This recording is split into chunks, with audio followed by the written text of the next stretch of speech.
what in one case is a very large collaborative procurement for Greater Manchester Council, which has involved, I would guess, a very long procurement period through competitive dialogue. We've heard also in terms of the Clyde Valley the proposals to go through a similar procurement for waste management infrastructure and waste management services for the 6, 7 or 8 councils that are involved in that consortium. What I'm going to talk about is a slightly different approach, an approach which I think for us is working reasonably well, which is significantly faster in terms of process, but has been occasioned by the fact that there are certain characteristics within Fife that make that easier to do. And we'll explore these in a wee bit of detail as we go through the presentation. What I want to talk about to begin with is to give you an insight into our existing operations, and that's quite important because it provides some context and some backgrounds to explain why we've done what we've done and what we continue to hope to do. And we'll talk you through some evaluation that we did around organic waste treatment over 2 to 3 years, tied into some work we did around organic waste collection, which quite fundamentally had an impact on the final outcome in terms of the treatment type and treatment technology that we've chosen to run with. And we'll finish off by just letting you know where we're at. So firstly, who are we, what do we do? Well, in waste management terms, we collect around 250,000 tonnes a year. A lot less than Greater Manchester and a lot less than the Clyde Valley Consortium. I think that represents about 7.5% of Scotland's municipal waste arriving. But for a single authority, a substantial amount of waste. Currently, we're recycling and composting 130,000 tonnes or thereby of that. So that's 51.2% at the last time accounting, and when you come to an event like this, counting is very important. Of that material that we divert from landfill, we compost 35,000 tonnes. And you can see on the right hand side of the slide are a couple of facilities that we operate. Starting out life as landfills, we still operate as landfills. But within those sites we've got a PAS 100 composting operation in each of them. And you can see that kind of pencil shaped, or hopefully you can see that pencil-shaped windrows of that compost going through that process at the moment. We recently opened a fairly small materials recovery facility at our principal site, which is the top site at Lochhead, and that was primarily to take unsorted waste from a fairly limited number of activities to recover as many dry recycles as we could. What we also do is generate a fair amount of electricity, or a fair amount for 2.5 megawatts or thereabouts of renewable power from a couple of power plants that are fed from landfill gas. And one of those, which we'll see in a future slide, produces heat, which is used for to run the heat network to provide heat to a number of properties. So, in terms of composting, fairly standard. We collect the bulk of it from curbsides, we shred it, we windrow it, we treat it, we turn it, and eventually we return it for land or agricultural customers return it for land. Almost all in Fife and almost all of it go into cereal crop, where the outputs go to Quaker Oats and to local distilleries in Fife. We've got a combined heat and power plant, as I mentioned, at the Lochhead site. This is quite important as we move forward. Was quite important for us as we move forward in terms of our procurement of an AD facility. This uses landfill gas to produce power and heat, as I mentioned. It's been operational for 3 or 4 years now and provides not only electricity but heats 207 flats. The largest single campus high school in the UK, and what might not look like, what might here is the old Carnegie Leisure Centre, which has been revamped at the moment in Dunfermline, and that's complete with a couple of swimming pools, so there's enough heat comes out of a fairly small power plant to produce those kind of benefits. In 2007-8, we started off this particular exercise of evaluating what do we do with the organic waste, not so much with the organic waste at that point, but with the residual waste that's left in the landfill bins. At that time, we just rolled out a 3-bin service to about 150,000 households. Recycling rates had kind of peaked at 39%, and we kind of thought, almost job done, what do we do next? And one view that we took was, it's funny that these things come around in cycles, but one view that we took was, well, why don't we look at processing all of what's left through an MBT facility, maybe associated with AD for the organic fraction, and if we do that, we can pretty much pack up and go. So we commissioned external advisors to do a piece of work for us, and they produced a report in early 2008, I think it was. And the view we took at that time was that, yeah, it was interesting, but there were too many risks associated with it. The costs or appeared to be excessive, very high capital costs. It was bearing in my mind we were talking about at that time probably 2 sites to deal with 150,000 tonnes of residual waste. There's, I say, limited use for the tens of thousands of tonnes of digestate that come out, but in reality there's no use for it because it's still a waste and it have to be treated as such. And we had, by that time, the emerging zero waste initiatives or zero waste thoughts of the new SNP government in Holyrood, which was didn't look as though it was going to look particularly favourably upon this type of activity. So, back to the drawing board, and we decided to let's go in on food waste and garden waste. We were talking to Scottish Water at the time as well. We were doing some work at that time getting their AD facility up and running at Beardite. And they had 20,000 tonnes of sewage sludge that they wanted, it was produced in the Dunfermline area that they wanted to treat. So the next stage of the evaluation was to look at these waste streams. Again, over the 2-site option, each located at each of the landfill sites that you saw on one of the earlier slides. And at the same time as that, we started thinking about, well, how are we going to collect this food waste? And we spent a bit of time researching what others were doing. We spent a bit of time down in the north-west of England, having a look at separate food waste collections, going down in the train thinking this is the way to go, coming back in the train thinking we're not going to touch this with a barge pole. And we quickly formed the view that commingled collection of food and garden waste, if you could do it well, was likely to be at least as, if not more sustainable, and at least as, if not better environmental, at least as good if not better environmental. And the other benefits, clearly a side benefit too, that the garden waste, much of it, has the potential to produce additional renewable power. And we did some trials, won't bore you with them because I couldn't show this slide last year. Strange, it was on first last year and on last this year, I'm not quite sure what that says. The system that we adopted ultimately is the one in the middle of that slide. And crucially, I think the thing that makes us really work, there's 2 things that make us really work, was we introduced a curbside collection service for cans and plastics for the first time. And we halved again, or all but halved again, residual or landfill waste capacity. So there's instead of 240 litre bin emptied fortnightly, there's a 140 litre bin emptied fortnightly for landfill waste. And what that gave us, in terms of food waste capture, is what you can see on the right-hand side of that particular slide. We are capturing on average 1.8 kilograms of food waste from households. Where we have the system in place, we've now got it in place for over 54,000 households. When you aggregate that up, that's circa 16,000 tonnes of food waste a year.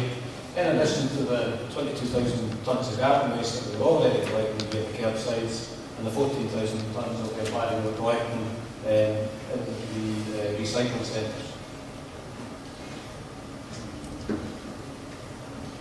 So we won't finish there, spending money on consultants. One last push to look at further evaluation of AD options, specifically around food and garden waste. And from that, we took the view that dry systems were clearly the most appropriate technologically. The indicative costs and benefits from the research look particularly interesting and attractive. We also took the view that we could probably do this ourselves. And if we do it ourselves, the financial benefits are even better than if we contract this out via I suppose a more normal procurement route for waste management services. It was clear that there are a range of dry AD technology providers. We went to see a number of them in operation in Germany, where the technology has been used for food waste and for food and garden waste for over 20 years now. As I've said there, they appeared to do what it said on the tin. There was nothing in terms of the operation of these facilities that gave us any concerns about our ability to operate them. And the driest systems, because dry AD is a relative term, but the driest systems are not too dissimilar and have many similarities with what we do in other waste handling operations anyway. So, sorry, not too many more pictures unfortunately, but by that time, by 2010, we came to the view that we've got enough information here to take this forward. We did reasonable forecasts in terms of costs and benefits. We had space available at both of our facilities, but by this time, I should say, we'd moved towards a single site operation rather than a twin site operation. But we'd more than enough space at our principal site at Lockhead to site a 40,000 tonne facility. We had a grid connection there, as I mentioned, we had a heat network there, we have a heat network there that we can plug more heat into. And we, through the trials, the collection trials that you saw a slide about earlier, we had a reasonable forecast of what we might collect and put into the facility.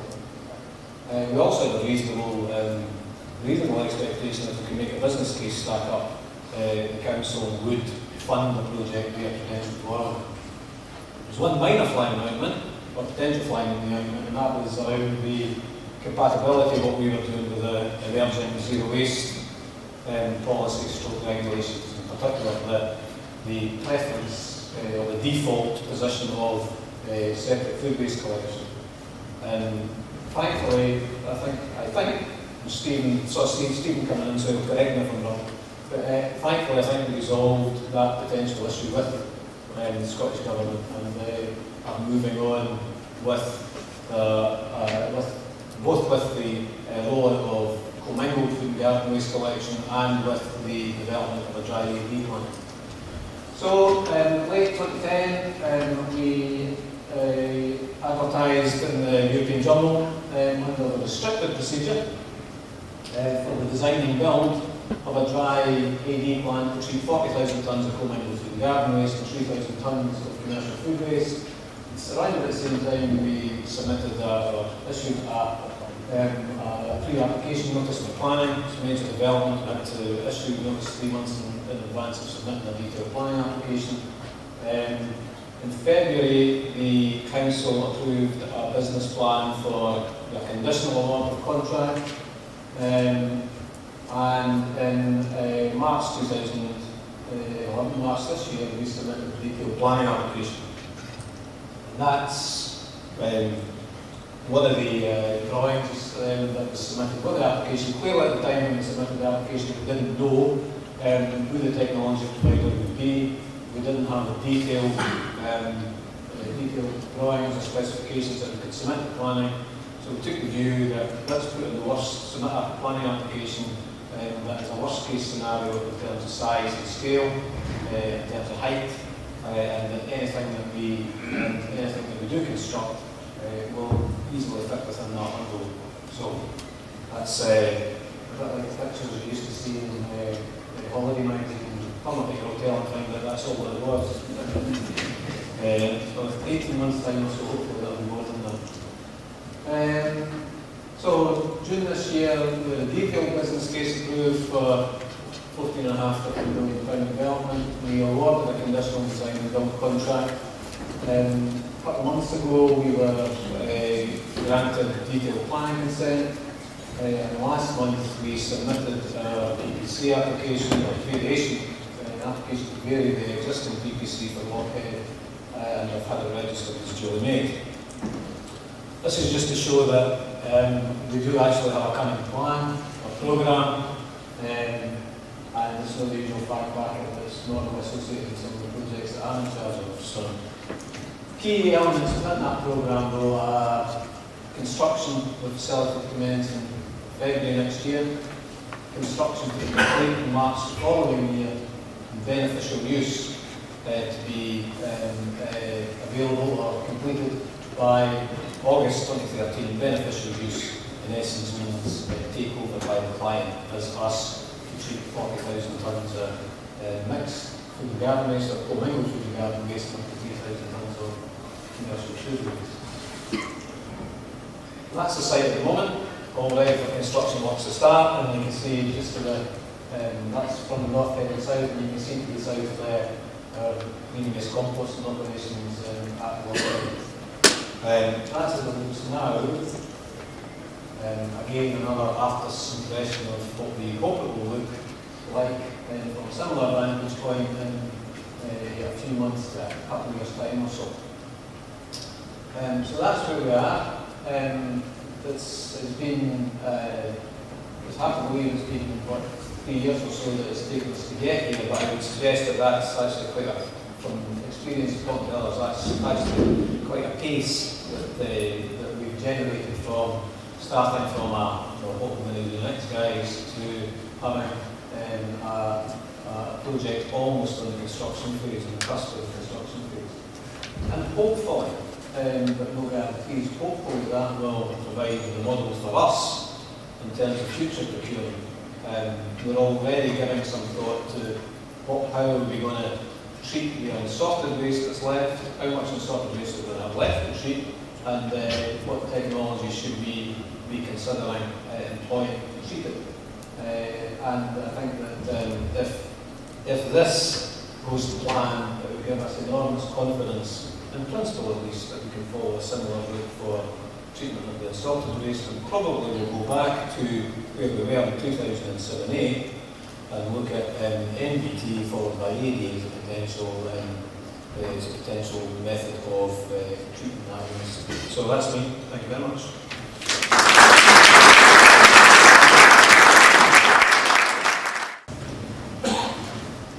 No questions? Just a little bit here.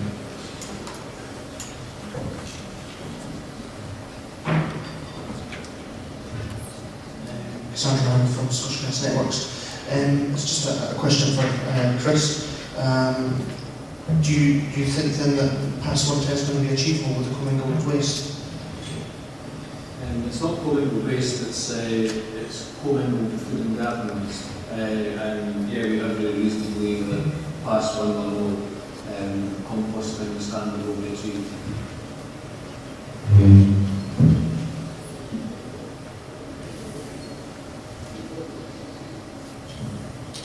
Donald Anderson, PPS, if you can, do admire the work that you're doing, getting the local authorities to work together on that. It must be a real challenge.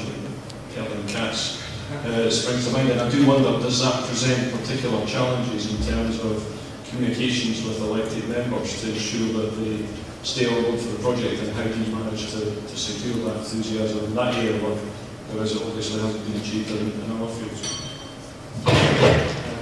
Yeah, the governance arrangements in relation to the project have proven to be one of the most demanding issues, and it still hasn't been resolved, to be truthful. When you, for example, take or appreciate that Glasgow are bringing 38% of the tonnage as a consequence of the budget to the project. The original methodology that I produced as far as governance with Glasgow, there are 4 members on the board. But the other authorities are pursuing 1 member per authority, and so there's a real issue that still has to be resolved in relation to that, and we're looking at options.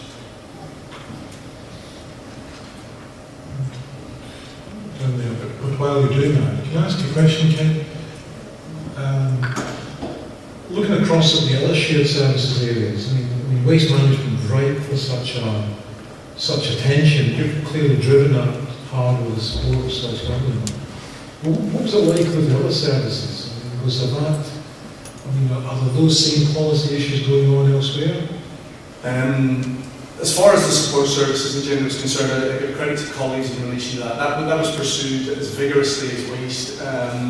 The issue in relation, a sensitive issue in relation to support services, we're talking about IT, human resources and finance, relates specifically down to employees. The 3,500 employees would have been affected by the support services agenda, which could have resulted in centralisation of offices, and as a consequence, understandably, with as I mentioned before, with an election in May, that proved to be a real difficulty. As far as the other activities are concerned, I would have to say that some of them have been quite disappointing. The chief executive leaders have highlighted that. I think, for example, social transport and vehicle maintenance. There's been an element of progress on that and some support from SPT.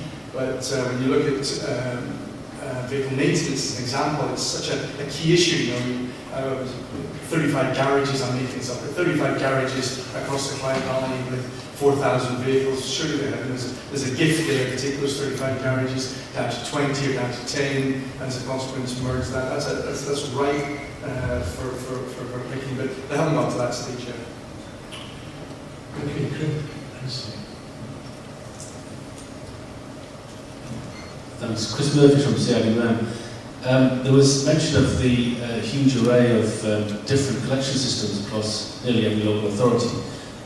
We know that's for reasons of geography and delivering services locally. It's what Mr. Pickles calls localism, affably. I just wondered, do you see government in any way setting a standard collection regime? And if so, do you think there'll be benefits in doing that in terms of contract behaviour, changing behaviour awareness?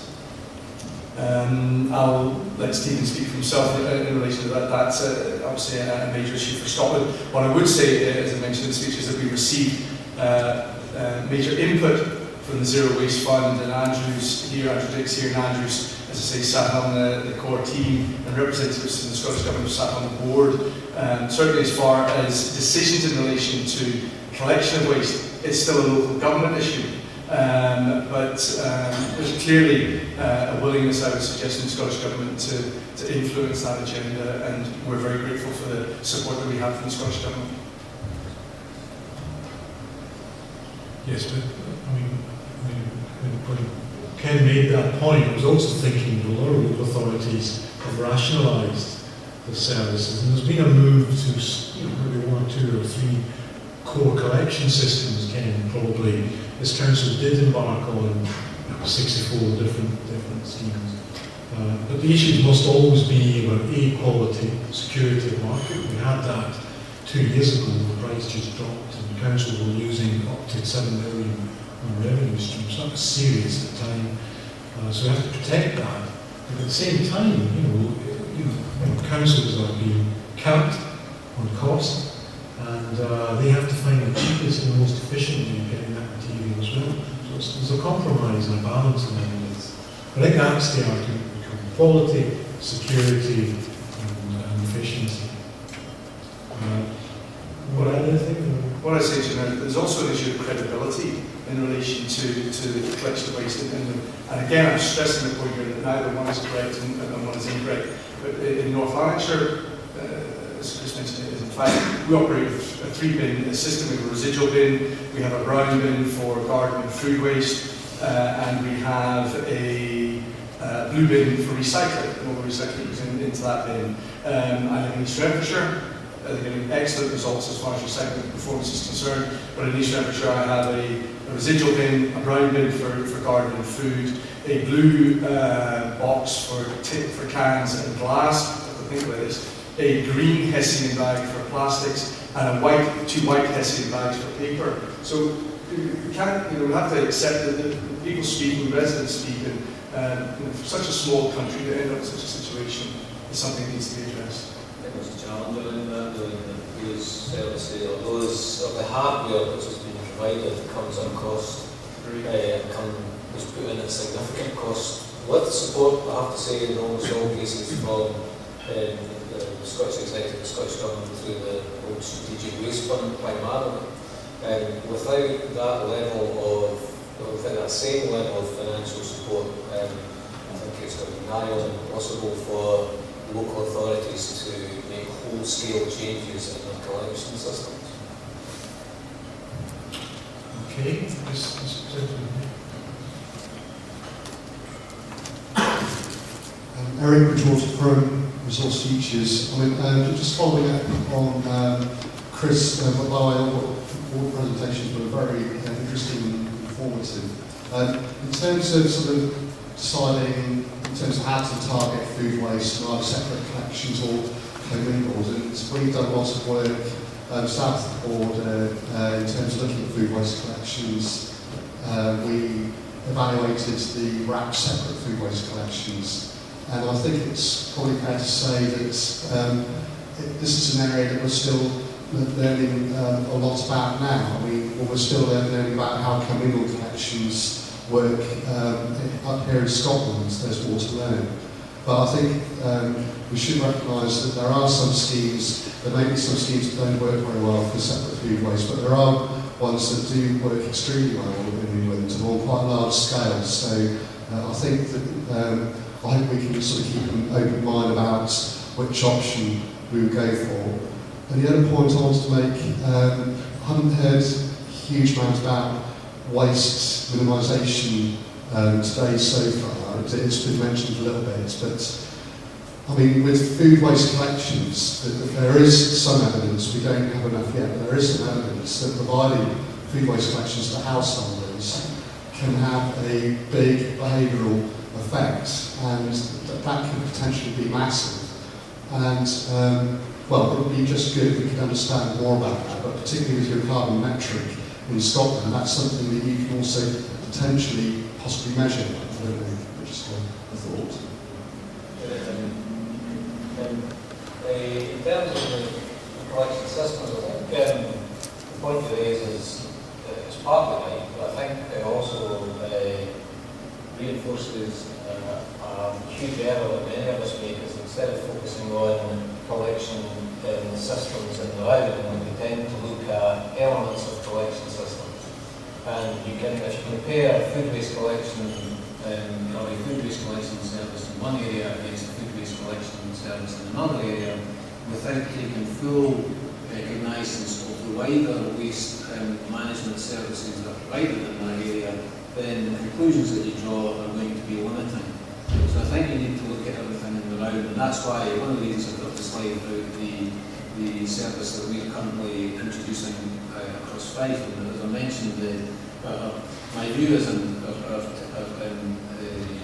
tests that we carried out, the food tests that we carried out, back this up. If you simply ask people on a 3-bin system to put food waste into a brown bin, you'll get very limited results. You have to do more than that.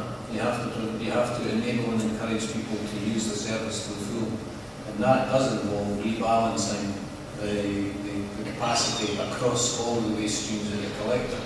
And it may well be that there are systems in place in similar areas to Fife where you get 1.82 kilograms of food waste per week in a weekly separate collection system. There are an inordinate number where you get nothing like that. And I think our view was that the cost putting that system into Fife was not merited. In relation to waste minimisation, it's a very good point. That we, I suppose, are acting primarily as waste managers rather than waste minimisers. In Fife, we have actually spent a fair amount of money locally running campaigns around wider waste minimisation, not essentially in relation to food. We have found that at the outcome, once those campaigns have been completed, there's a lot of recognition around what we've been doing. We haven't seen any change in behaviours. We still collect the same amount of waste, even shortly after the campaigns are complete. We still end up collecting it's the same amount of waste in the same proportions as we had previously. And I think for us, unfortunately, as waste managers, that is an issue that's extremely challenging for us to address and know what the answer is. Okay, we've kind of drifted into collection infrastructure. Let's kind of pull us back. While you're giving the microphone to Martin Gray with his hand up, let me ask Keith, you had a little bit about Ken's experience with a couple of authorities kind of withdrawing. Do you want to comment on how those district councils kind of held themselves together? Were you able to be party to that and how that worked? Yes, to an extent. I think the authorities and lead authority worked very hard to keep everyone together. There was one authority that wasn't part of the Critical National Makeup, which was Ewing, and went its own way, but with a lot of support from DEFRA and central government against a challenging background of some of the challenges. Then yes, all did stay together. That had to not just be about signing up to the treatment contract, but also had to be reflected in the collection of waste, because clearly each authority had to replicate one another.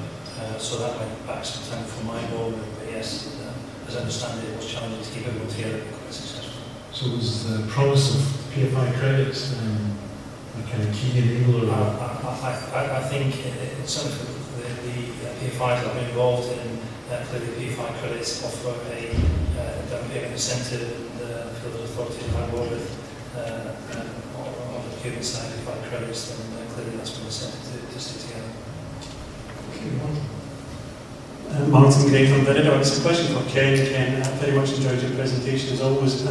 My question was in relation to the remaining partners who are left. How comfortable and confident are you that they will kind of hold the course? And a second point, in terms of the shared services agenda, do you think that will come to the fore again following next year's elections? Thank you.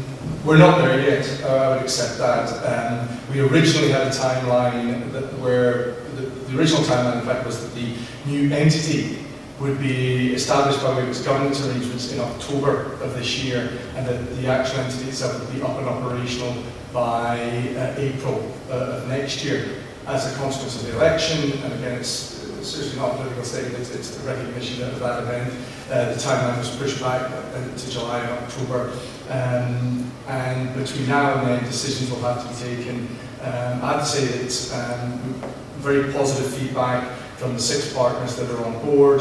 There's a commitment, and that commitment is in man-hours as far as officers are concerned, but it's also in financial terms. So there's real expenditure as far as the authorities are concerned. And in the committee paper that I presented, it was highlighted the one-off costs that will be incurred, that we have to incur by way of setting up the new entity and the procurement process, and the share of that one-off cost is being distributed amongst the authorities, and they've accepted the principle there. So very positive on that. I'd be kidding myself if I thought it would be a smooth ride between now and then, but I think 3 of the larger authorities are very much on board, and hopefully we'll keep the other guys with this. So hopefully that's answered your question, Mark.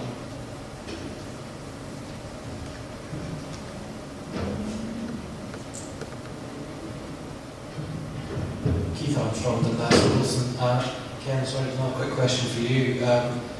Just wondering, your joint procurement, just following on from that, assuming that the 5 constituent members remain involved in that, could you give an indication of the size of that in tonnage as a procurement? Thanks. We've calculated we have about 320,000 tonnes of residual waste. Now, what we actually take to market by way of secured waste is yet to be confirmed, but it probably won't be far off that kind of figure. And although Glasgow are going through their own procurement process, they have indicated that they are looking for tonnage over and above the exercise that they've been through. So around about the 300,000 mark.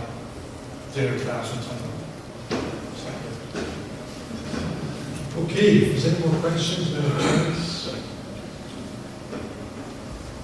Good, right. Thank you, Amy, to our speakers this afternoon. It just leaves me a chance to say, well, it's been a good 2 days. I hope you found it useful, informative. It's been a experience, you've learned something, you've met people, which is the purpose of these events as well. Just to thank, and I have to say it again, our sponsors, Taylor and Viridor and Valpac for the bursaries, again, they're important. Thank you for your time and contribution to that, supporting it. There is, unfortunately, we need to clear out of this space pretty quickly because it's transformed into fancy tables and candelabras and all sorts from tonight. So we have to move out of this room fairly quickly. There should be no one left in the room next door. But I'm told there's tea and coffees out there for you just now. So rather than hang around in here, folks, and have a chat, find a chat, if you again would like to just show your appreciation to the speakers and then make your way through to the tea and coffee through there. Thank you very much.